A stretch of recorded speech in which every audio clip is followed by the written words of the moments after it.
I froze in the doorway of our living room, the laughter from the party still echoing in my ears like a cruel joke. My phone buzzed in my pocket, but I ignored it. My eyes were glued to the forgotten jacket on the couch, one I'd seen draped over my best friend Mark's shoulders earlier that night. As I picked it up, a crumpled napkin slipped out, scrawled with messy handwriting. "Bet's on. $500 says she goes for it with Jake. Hubby won't suspect a thing." My heart slammed against my ribs. The she could only be my wife, Sarah. And the handwriting? It was Mark's. We'd been married for 8 years, Sarah and I. High school sweethearts turned suburban dreamers, with a cozy house, 2 kids, and what I thought was unbreakable trust. That party was supposed to be just another Friday night bash at our place. Friend from work, neighbors, the usual crowd. I'd stepped out early to grab more ice from the garage, leaving Sarah in the kitchen mixing drinks, her laugh floating through the house like music. She looked stunning in that red dress, the one she wore on our anniversary. "You're glowing tonight," I'd whispered to her before heading out. She smiled, but now, replaying it, was there a flicker of something else in her eyes? Guilt? Excitement? Back inside, the party thrummed on. I shoved the napkin into my pocket, my mind racing. A bet? On my wife? With Jake, the charming divorcee from down the street who'd been flirting shamelessly all evening? I scanned the room. Sarah was by the bar, chatting with the group, her hand lightly on Jake's arm as she laughed at something he said. It looked innocent, didn't it? But my stomach twisted. I forced a smile and joined them, slipping an arm around her waist. "Having fun, babe?" I asked, my voice steadier than I felt. "Oh, tons," she replied, leaning into me. But her eyes darted to Jake for a split second too long. Jake was just telling me about his trip to Italy. "Sounds amazing." Jake grinned, that easy charisma of his making my skin crawl. "You two should go sometime. Romantic as hell." I nodded, but inside, suspicion gnawed at me like a rat in the walls. Was this how it started? Little touches, shared glances, while I played the oblivious husband. The night dragged on, each laugh from the group feeling like a mask. I watched Sarah more closely now, noting how she refilled Jake's drink first, how she brushed a strand of hair from her face when he complimented her. Paranoia? Maybe. We'd had our rough patches. Work stress, kids' demands, but betrayal? No, not Sarah. She was the one who'd stood by me through my job loss last year, holding me as I vented my fears. "We're in this together," she'd said, her voice soft and sure. Yet here I was doubting everything. As guests trickled out, Mark clapped me on the back. "Great party, man. Sarah's a natural hostess." His words hit like a punch. I pulled out the napkin, holding it up. "What's this?" I asked, keeping my tone light, but my eyes bored into his. He paled, stammering. "Oh, just a joke. Dumb guy stuff. Forget it." But his avoidance fueled the fire. "A joke about my wife." I pressed. He laughed nervously.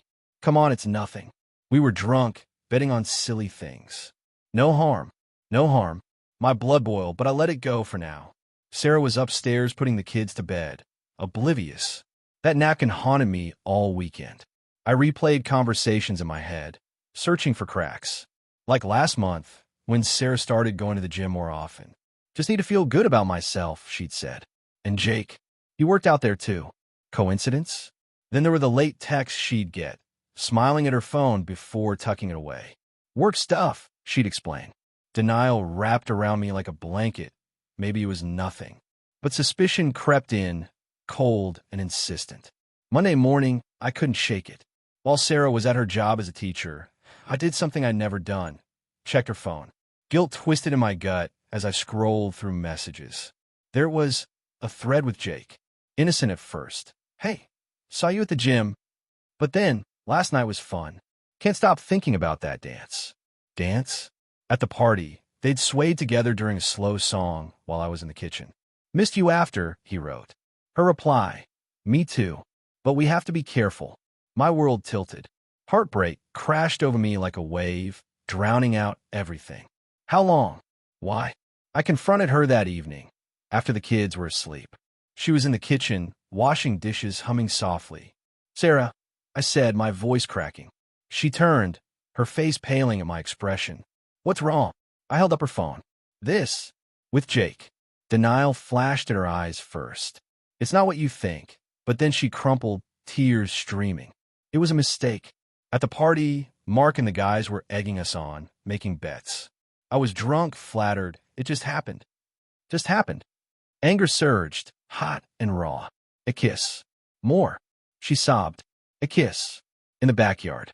I stopped it, I swear. But the texts. I don't know why I kept talking. Her motivations spilled out. Feeling unseen after years of marriage. The thrill of attention. Understandable? Maybe in some twisted way. I've been buried in work, neglecting the spark. But betrayal? It shattered me.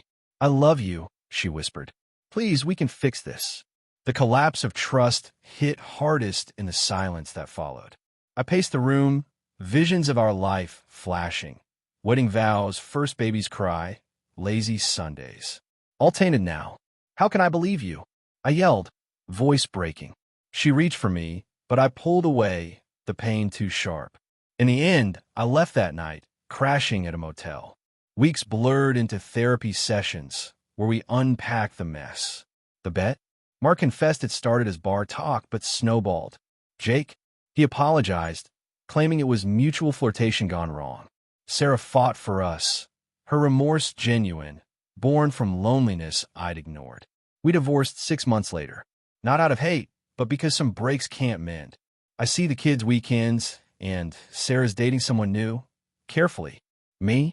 I'm rebuilding, wary but wiser. That napkin? It taught me trust is fragile, bets on hearts are cruel, and sometimes finding out changes everything. But in the quiet moments, I reflect, was it all her fault, or did I bet on complacency too?